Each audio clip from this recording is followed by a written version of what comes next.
One man, one pioneer, embarks on a journey deemed futile by the rich.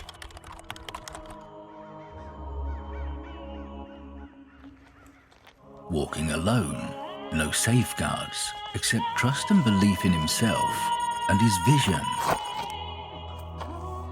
Carrying on his back solutions for the future. But sometimes it feels as if he carries the weight of the whole world. The ones with a shred of belief in him try to take it for themselves, and the ones who are scared of his ideas attempt to stop him. But he is quick, resourceful, and persistent. The faith of the Centurion, the only faith strong enough to change the world. To change the world that profits from fear, celebrates misfortune, and continues to silence, continues to hate, and continues to create the chains with which to bound us, imposing on us to believe that the strength of those chains is what keeps us alive. But no, the life force within ourselves is what fuels us. Under the current structure of power, the strong build chains to harness the life energy of the masses. He seeks to restore that power back to humanity. And so he goes, taking the direct route. Because convenient detours are nothing more than curated funnels, designed to keep the masses blind and pacified. One doesn't feel the need to reject order until he himself sees its toxic origins. The journey into the core is steep and cumbersome. And the sweetness at the top is enough compensation for most to give up and shut up. But for him, this is just the beginning.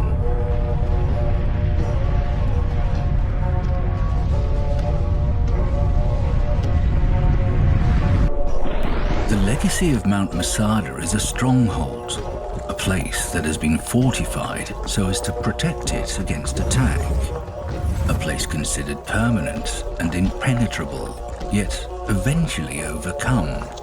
This relic is akin to the strongholds that leaders of this world have constructed for us. Apple, Tesla, Kanye, Joe Rogan.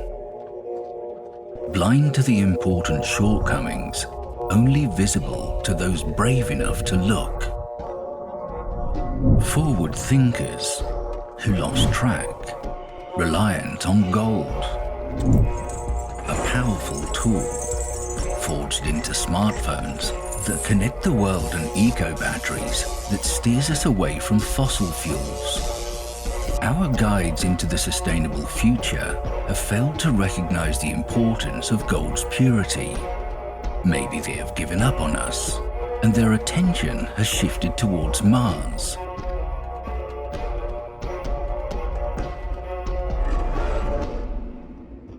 One man, a master of his craft, an intellectual sponge absorbing the world's knowledge. 4 generations of ethical gold mining under his family's belt, and a knack for observation. Take Apple, unparalleled leaders in breakthrough technology, yet the source of their gold has been in question for years. What is the price you are willing to pay for innovation? Are you paying for it yourself? Are you okay with leveraging lives of others to reach your goal faster? Where does your gold come from? We need to shift our perspectives on supply chains. They are living and breathing, but in the modern era, they are numbers and chosen through utility. Performance is celebrated and methods kept secret. Take a bite and the light will illuminate. Tesla, you too indulge in the forbidden fruit. We eat the core, and we be a little more efficient. The fruit is the nectar, but the core, The leftovers thrown out and forgotten, like the crossfire that results from progress. Elon Musk, you too are a smart and observant man, which is why the message serves as guidance, not negativity. Gold is an ancient mineral. Our ancestors have desired it since its discovery. To this day, it is worn as a symbol of wealth and power. Belief exists that its influence affects the internal as well as the external. Using gold infused with the suffering, pain, and death of others surely has an effect on the world. It may even be detrimental to the holders themselves. The hole that has been dug isn't as deep as you believe.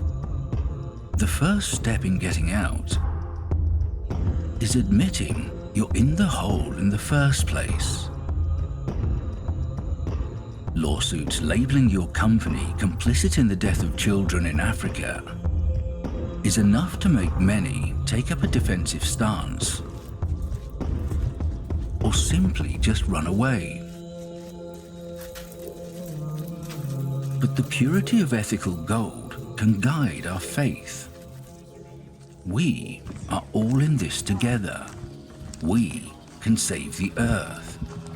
And we can also go to Mars. Instead of running away, let's run towards. Run towards freedom, towards sustainability, possibility, and kick down the walls that the ones before us have erected, shattering that which doesn't serve us, in order to rebuild on a truly fertile foundation.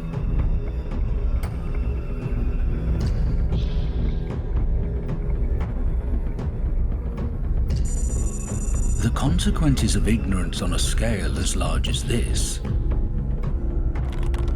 destruction, spawning from the blind rampage, catastrophes and crises running amok. These aren't rogue events either.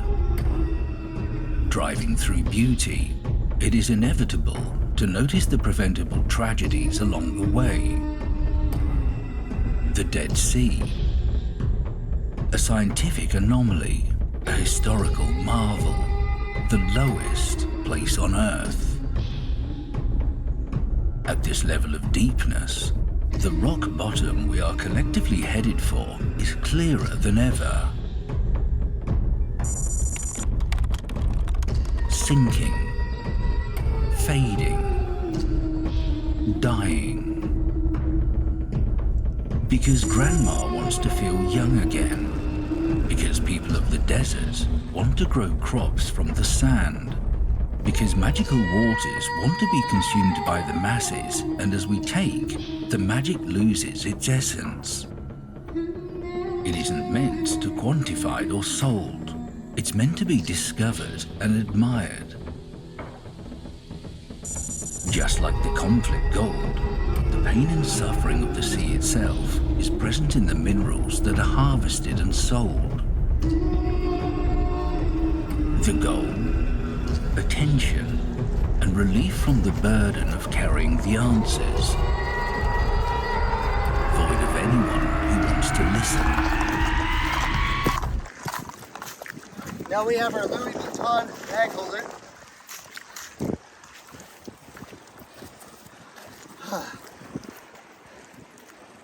So it doesn't touch the salt. Keep our bags clean.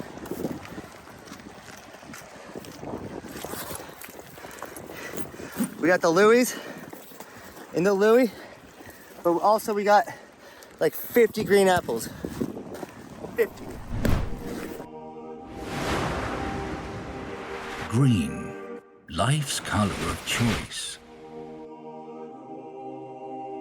And the color of life. This knowledge carries with it a light unto the shadows of the world. Once a bite is taken, the full picture begins to render, and the sins of man become clear.